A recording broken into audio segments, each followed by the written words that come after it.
Saints and Drew Brees. It will be a historic matchup featuring the top two all-time leaders in passing yards and touchdowns, but it will also be the first game in NFL history to feature two starting quarterbacks over the age of 40. So, Shannon, who wins this game? I like the Saints. You love the Saints. I love the Saints a lot. That's my Super Bowl pick in the NFC. I love the addition of Emmanuel Sanders, a guy that can run the short and intermediate routes. He can also get deep, can take some of the pressure off of Michael Thomas, because I still don't understand how Michael Thomas can catch all these balls with really no secondary option. And he did a phenomenal job doing that. So they added Emmanuel Sanders, and you kept Mike Thomas. Alvin Kamara is going to have a big year. Jared Cook is a very underrated tight end. I love Drew Brees. And the thing is, people like, Drew Brees is losing arm strength. Drew Brees is not a guy that just drops back and throws the ball down the field. When he gets those shot plays, because they normally come off an action, and he has guys running wide open. So I love what they do. And defensively, they're going to be good. Davenport, Cam Jordan, DeMario Davis, Lattimore in the secondary. I love the addition of Malcolm Jenkins. I'm going to take the Saints. I say they win this game 27-24.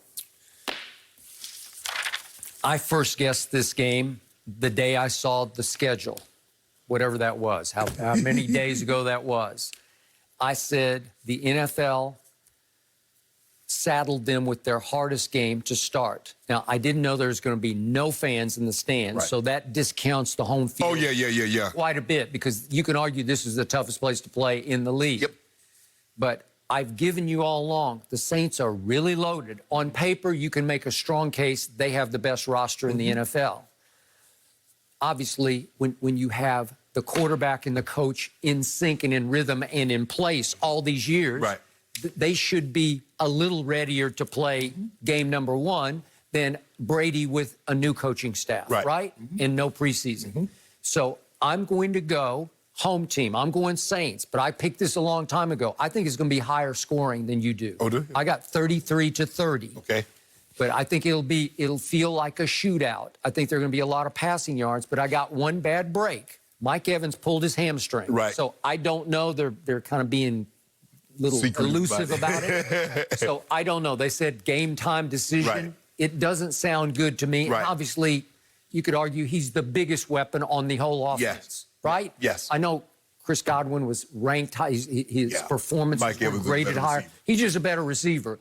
And he's, what is he, 6'5", and he's both a combo possession receiver and he can get behind you. Okay, so he's really good. Maybe not quite as good as that guy you got on Sunday, but still, he's going to be missing. So it's going to be a big missing piece to their puzzle. You still believe they can get to 30 without Mike Evans?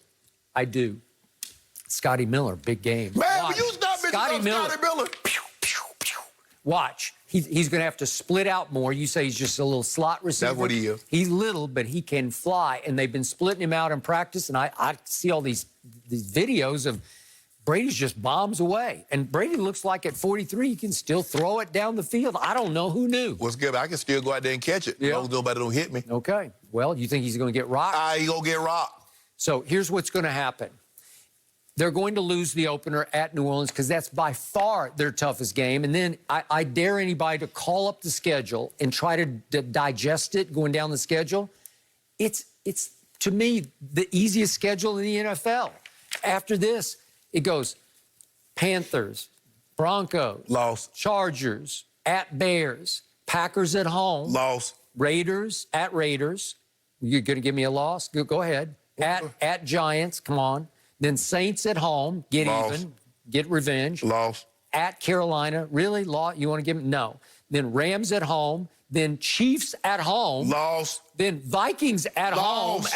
Loss. And I'll give you at Falcons. That could be dicey, a division game. And then at Detroit, and stop. No, I know they're going to be improved. Matt Patricia knows him. Loss. He knows him. Yeah, and then Atlanta at home. I'm telling you, they could get on a roll. They could win 10 in a row after this game.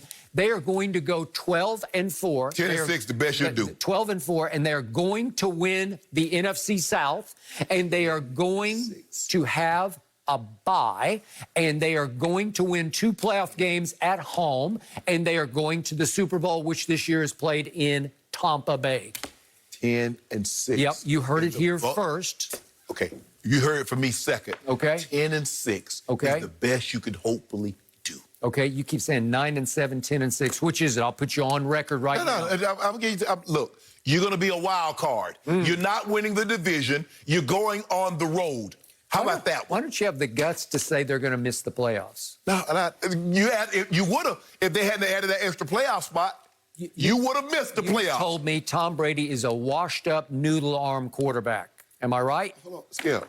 He got so much around him that people could. Sometimes you get tired and somebody can drag you across the finish line. Okay. Dragging him. He ain't pulling nobody, they pulling him. So, with that being said, you catching the L. The best you could hopefully do is 10-6. You will not win the NFC South. You will not be the NFC representative in the Super Bowl. Tom Brady will lift them to 12-4. Tom Brady will have big numbers on Sunday, but defensively they won't be quite good enough because I do have some small question about their secondary. Yeah, but not their front seven, but their secondary. And I think Drew Brees and company and Michael Thomas will have their way this time, but not the next time in Tampa Bay. Al said the quarterback must go down, and he must go down hard. Well, that's what he said. Al Davis, that was like 3 decades ago, Yeah, right? well, yeah, probably longer than that. Skip. Maybe longer than that. Okay? So that's prehistoric. Cam thinking. Jordan. Yeah. Gonna put him on his back. Really? Davenport will put him on his back.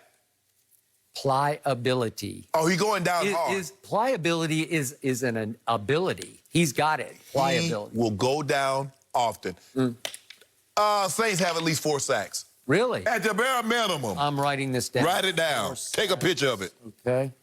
They got 2 really good tackles. No, they don't. Yep. No, they don't. Donovan Smith, One's a rookie. Christian Wirfs. And most people think he was the 4th best of the tackles. No, I think he's the first best. No, he was not. He was. Watch. He's going to be very quiet on Sunday because he's not going to give up any sacks. Cam. So he go shut Cam Jordan out. You heard it here first. You said 4 sacks. Okay. I say he won't give up one. Okay. He ain't gonna be splitting it, Skip. I mean, it's a whole different ball game. You get to gloat one Monday about Tampa Bay, and then after that, you're going to be eating crow every week. I got maybe 10 straight wins here. Man, if Von had the guy hurt, because you know what Von Miller does to him. Yep. You know he hate to see Von Miller. But y'all.